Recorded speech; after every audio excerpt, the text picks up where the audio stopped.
apart by horses, torn apart by horses, surrounded by evil forces. Hundreds at the left, thousands at the right. How can you forget?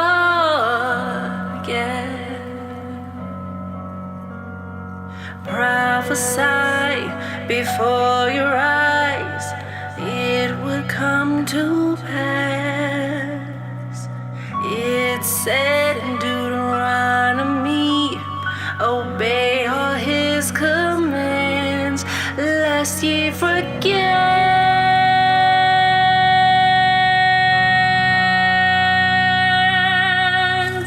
Lest ye forget.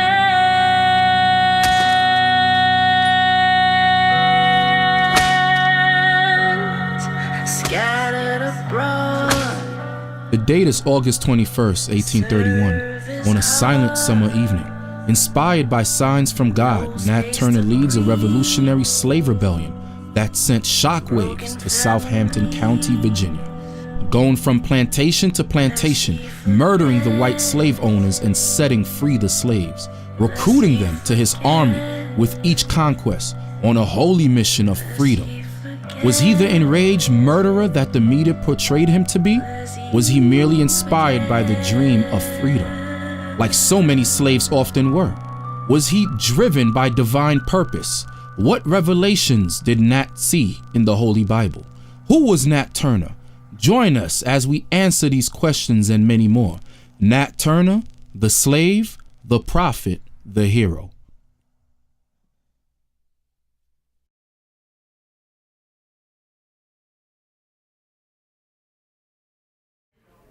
Nat Turner was making reference to the book of Revelations, chapter 20.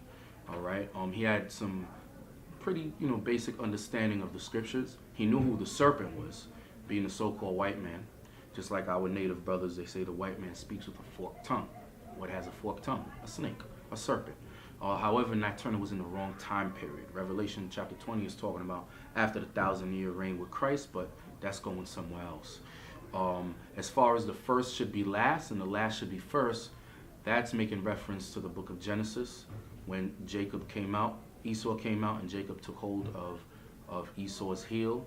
And also 2 Ezra 6 and 9, where it says Esau is the end of the world, and Jacob is the beginning of it that followeth.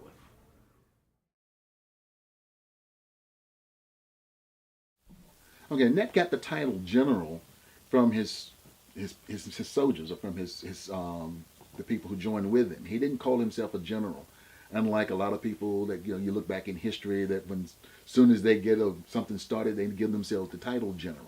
He accepted himself as the leader, but he never ever took the title of his own. He said that he was called general by when he rode up after he had collected a group of slaves, and he had sent them out in 3 different directions, and then they all met back together again. Now that again shows his leadership ability, because he sent this group of slaves out on their own and told them a place to where they were to rendezvous, which is the term we use today, and they did so. The directions when he broke them off was at night, and they had to navigate their way through the way he told them to go and find out to get to that location. The assumption would be made that the slaves knew where they were going, obviously, as Nat did, but even with that, they still could have went in any direction, could have went someplace else. But he was able to collect all of his groups back together. And when those groups had collected back with the slaves that they had brought with them as they picked up along the way, who themselves didn't know Nat's plan. They didn't even know that the insurrection had started until it came to their house. And then those slaves were able to convince them to go, and they came because of Nat. And when Nat came up and joined with them, that's when they all cheered out and referred to him as General Nat. Then when he went to another location, which he had sent the force ahead of him, and by the time he caught up with them, they had already killed all the white people who were there at the house. They all hailed him as General Nat again. The term general was referred to by some of the slaves in their trial when they were captured later on, and that's where the term General Nat came from. But Ned himself, even in his trial, he never referred to himself as a general. He was the leader. He accepted the responsibility of the leader, but he didn't give himself a title. The lady who lived there. This is where Ned was believed to have gotten sword that he had when he was captured. So Ned. Wow. Now they would have come from these woods, most likely.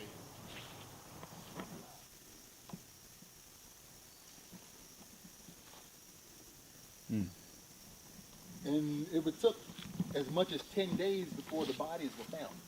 Wow. So they're already decomposed and everything. We're talking August. It was smelling pretty bad. Yeah. Matter of fact, at the Whitehead place, they even talked about when the folks, when the white people, when they came there to it, that they had discovered that the pigs had been eating on the bodies. Because pigs are scavengers, and meat is, they eat anything that's meat.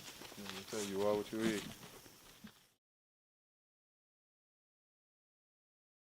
Nat Turner understood the role that he had to play. He understood what he was ordained for, what he was destined for. And like I said before, his role model was Jesus the Christ. And he understood how Christ died for his people. He knew that he had to die for his people. And he knew that it wouldn't be a wonderful death. It wouldn't be a pleasant death.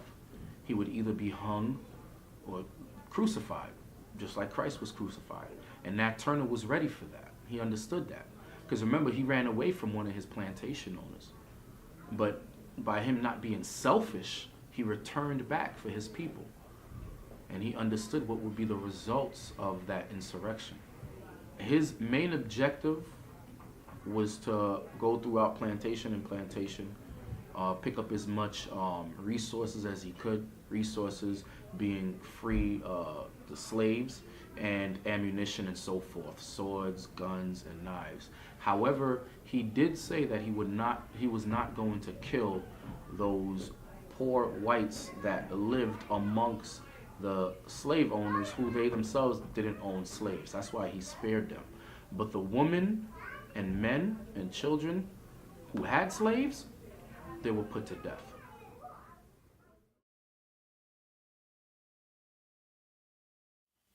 I could say a little bit, but not really much. I don't think Nat had a lot of information about Gabriel Prosser. It was just from the basic sense of time. 1800 to 1822, when Nat began to start really giving serious considerations to an insurrection. And by 1828, when he put the insurrection, started putting it into his plan. I don't think he carried too much information about Gabriel Prosser. I believe he was given more directions towards what he was receiving from the Bible. Now, there was other things that had happened during that same time period. In 1824, the American Colonization Society started to send slaves or freed slaves back to Liberia. They had established the colony of Liberia, and a lot of slaves from Virginia were sent to Liberia, including some out of Southampton County. There's documented evidence. One of the presidents of Liberia, a fellow by the name of Garner, his family was freed from out of Southampton County. And he was born in Liberia, but he became the president of Liberia in 1888. So Nat could have heard about that. He obviously would have been known about, words would have probably been passed around through word of mouth from the slaves, that if you could get free, you could go back to Africa. But because Nat's direction was geared to freedom here, I don't think he would have followed through with that as an area. Some of the other insurrections in other areas about, other slave revolts that occurred in other areas of the country, including in the Caribbean. He might have heard some about that too. But apparently from everything that I've read on Nat, all of his directions and all of his inspirations for his insurrection came from within himself, from what he said he received from God and from his interpretations from what he read in the Bible. So that's the way it originally looked. Had a porch out on it with the big windows up at the front. There's that window there. And there was a doorway up there too. But this was a real stately house.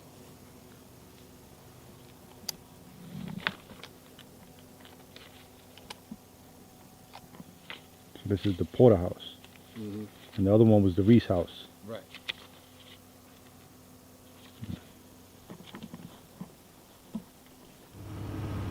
Now he could have. This is where he could have got the Bible from.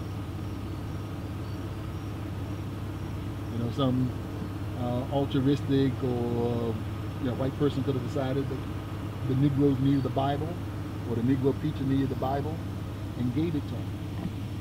So supposedly the white people would listen to him preach because he was so much more better at it than the white preachers were.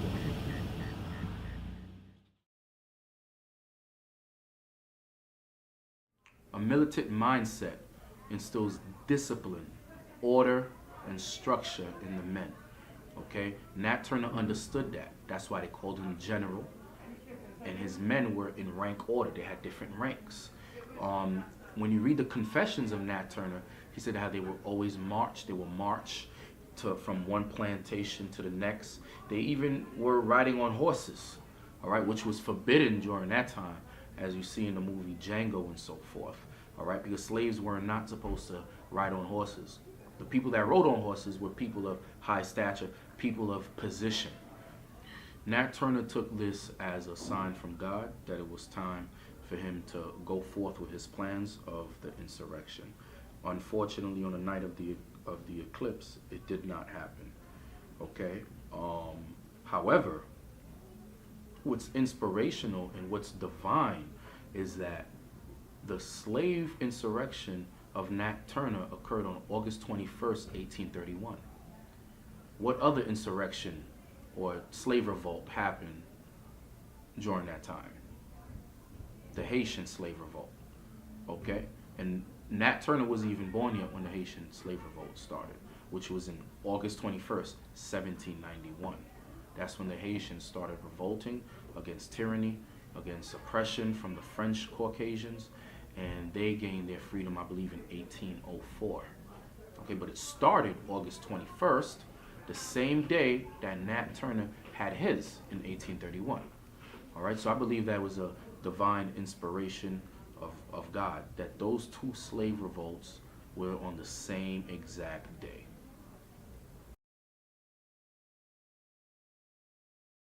Referring to his confessions, Nat said that after his last battle, when he realized that all hope was lost, he and two other slaves worked their way back into the swamps near Cabin Pond. And he sent those two slaves out, one was named Davy and I think the other was Temple, to pass the word around that he would be there at Cabin Pond waiting for any slaves who would join him, just so he could raise another army. After 3 days of waiting there and they didn't return, he assumed that they had been captured. There's no record that they were captured. They probably just went back home.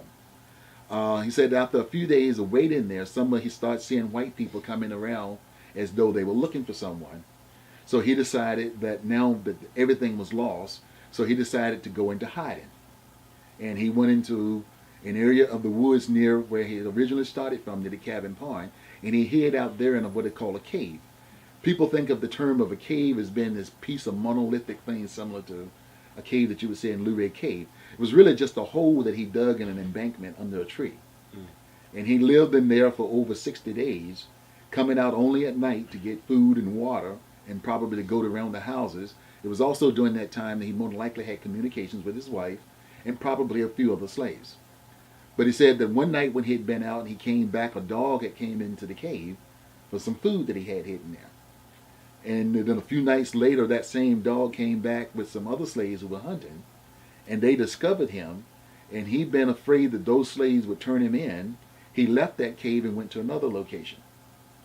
He hid out from the army. Again, the militia started looking for him because the word had been passed out. A lot of them had thought Ned had escaped to the Dismal Swamp.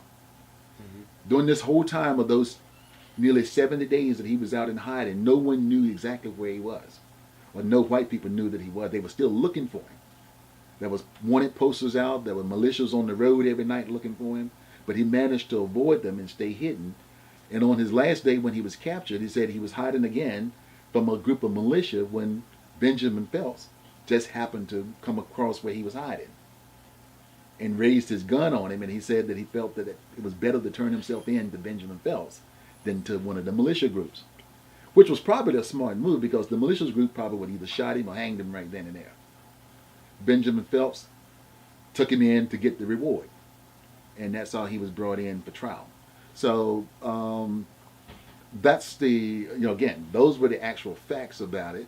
The legends of it was how many places he traveled to, that he went into people's houses and did chop up some more people later on. None of that was true. Who wants to be associated with that? When I was in Africa, a lot of the African people told me that you shouldn't say you're from slaves. You're an American. Because they're slaves. This is what the Africans were telling you when you went to Africa? Yeah. A lot of Africans look down on American blacks as being beneath them because they're descended from slaves. I wonder why. And then another one of the girls, Romaine, is because she was a Turner. She was one of the black ones. She married a Turner. And then one of the guys, Leslie Turner, who's buried over on that side over there, he was one of the black ones too. He married a young lady whose last name was Turner. So they intermarried. Well, it was, you're in the county out here. I mean, you couldn't go but so far. All right. And so you had to take what was available. And they were good looking women. The Turners were some fine looking folks. Yeah. So they took what was available. We used to have it was that as long as you were not directly first cousin or sister, everything else was okay. And what also during that time period too, which was quite common particularly in the 1930s and 1940s, black families used to do mixing up where they would pick out who you were supposed to marry. Right. Arranged marriages. Right. Because they wanted to maintain a certain quality or a certain trait within the family. The Turners on the light side, on the white side, they were very light. Mm-hmm. So they wanted to try to match up light to light, dark to dark, or whatever. And so the end results of that's why you had some of them that were sometimes cousins married over to each other. And like I said, now my mother and father, even though my mother and her family's name, my mother's dark. So I ended up being a nice blend in the middle. But my father looks almost white.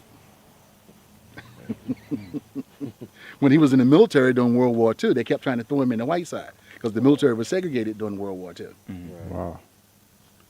And he had to stand up to say no, he was not white. But from looking at him, there was no way you could tell that he wasn't white because his mother is white, my grandmother. At least he didn't deny his black side. Right.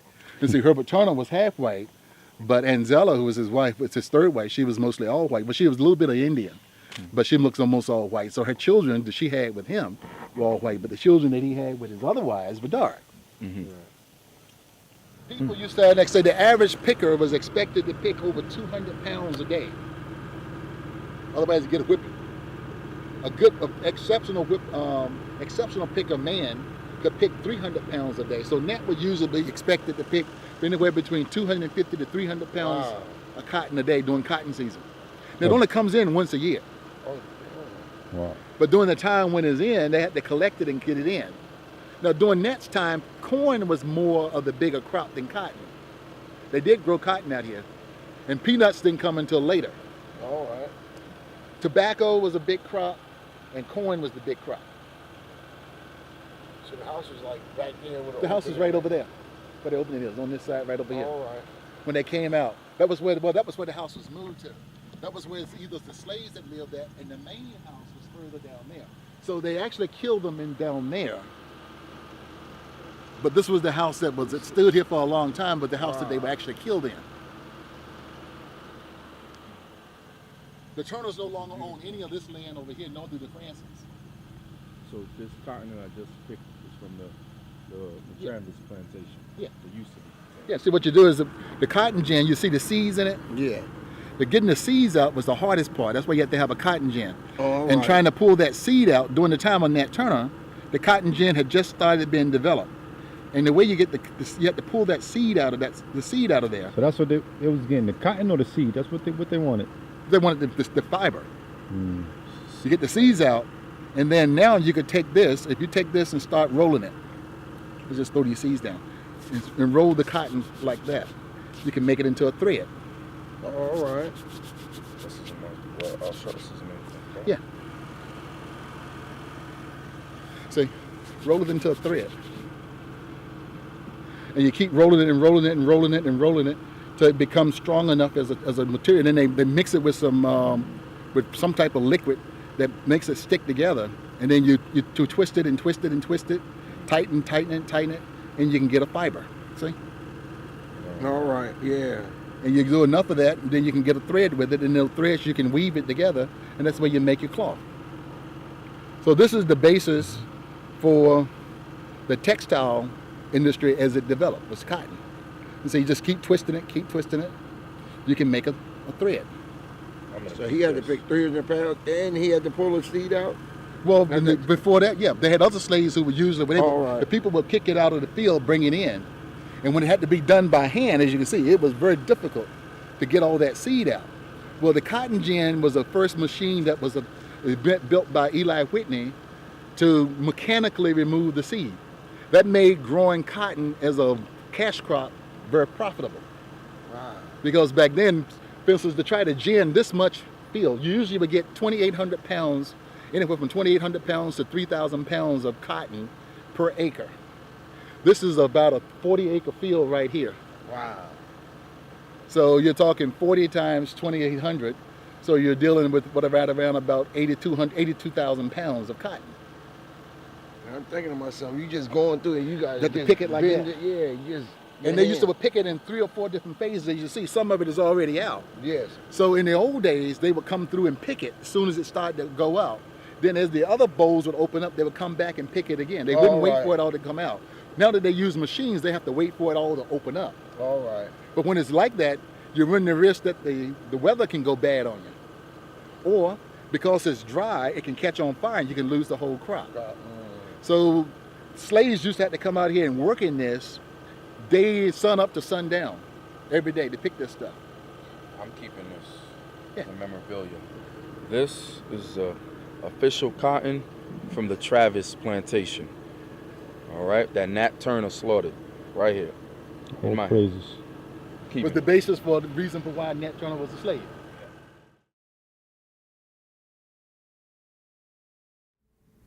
Confidence was to be gained.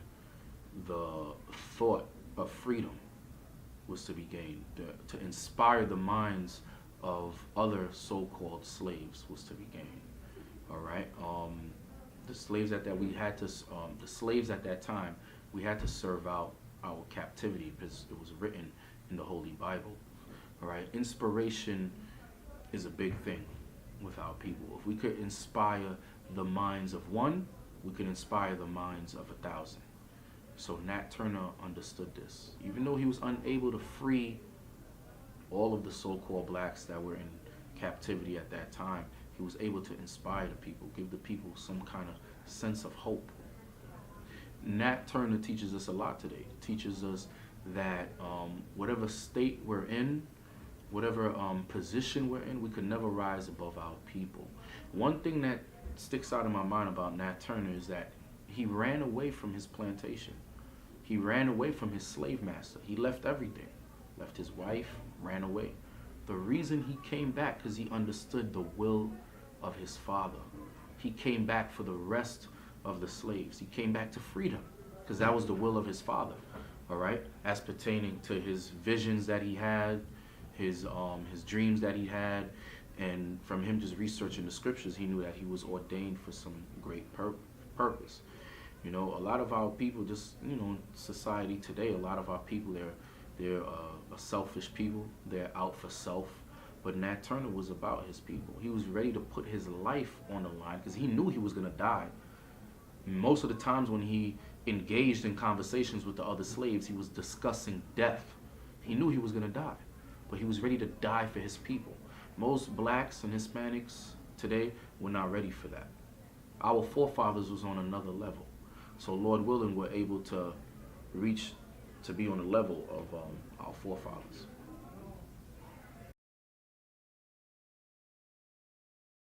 One of the things I always do, I consider is my life's work and my contribution to the Nat Turner legend, is to pass on the information that I've accumulated over the years to Nat so that the actual fact can be given. As I said, the actual fact of Nat Turner's life was from October 2nd, 1800 to November 11, 1831.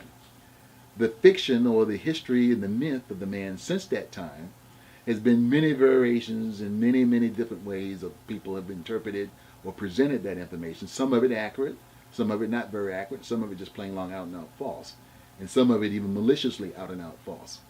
So if I can, through what I've accumulated and pass on, and through functions such as this, can educate just a few people with who the real Nat Turner was, then I feel that my goal and my commitment to Nat and my commitment to my lineage to Nat is fulfilled. So hopefully you guys can use this information, or you use this information any way you want to, and we'll use it to educate others. Pass this information along. Nat Turner was a real person. He was not a myth. He was not a gigantic figure in history that was made up. He really lived. He really died. He had a family. He had goals. He had objectives. He had wishes just like everybody else did. The only thing that made his life so different was he was a slave. And in doing so, he tried to change that condition that he was born into, and he didn't die as a slave. He actually died as a free man because he had killed his owners. Right. And so he was not, even though the state of Virginia did pay $375 to the descendants of Putnam Moore, who was his last owner, they did not own title to Nat Turner.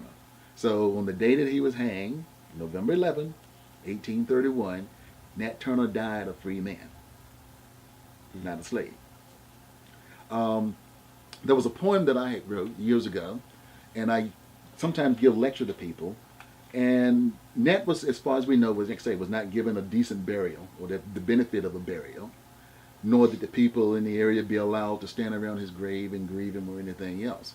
He was, again, the whites tried their best to eradicate him from history, to just say that he was a non-existent, non-person. And I thought that if Nat had been given his opportunity for someone to speak for him, that these were the words that he would have wanted to be said. And so the poem I wrote back in 1999, and if you guys would give me the opportunity, I would like to read that to you, so that it could be passed along as well. They're passing it over here. There it is. Okay. The title of the poem is Speak for Me. I would do it from memory, but my memory is, I'm getting old now, my memory is not as good. All right.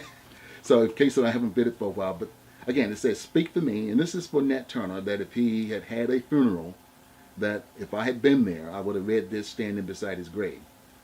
It says, Much can be said about me, now that the veil of night has drawn its final curtain. How I am remembered by those yet to draw upon this life is not mine to say for certain. On my legacy, I wish for no long or protracted words be said of my recorded fight. Instead, my children, speak for me to those who follow of the wrongs I tried to make right. To the special men and women who heard my call and answered with bravery and charity of heart, speak for me to them and say, he is home, with heaven earned as his lasting reward. On my God, my Jesus, in whom I found the sweetest joys and loving bliss, speak for me to those still bound in darkness, that I strive for them to know him thus. My star has blinked, eclipsed from these mortal skies by newer diamonds of the hour. Please speak for me to each of them and say, freedom will reign in all of their tomorrows. This, I believe, would have been the words that Nat would have wanted the public to know about him, because I believe it states who he was, what he was trying to do, and that he wants to be remembered in history as a man who sought freedom. The incident of the insurrection was just a step to that, and it was a step that needed to be done, but it's the step that we remember. But the other things, the freedoms, the people who carried on, the new diamonds of the hour, those are the people who follow. I'm one of those diamonds. My grandchildren are one of those diamonds. And I hope your children and your grandchildren will be those diamonds who will receive Nat Turner's freedoms.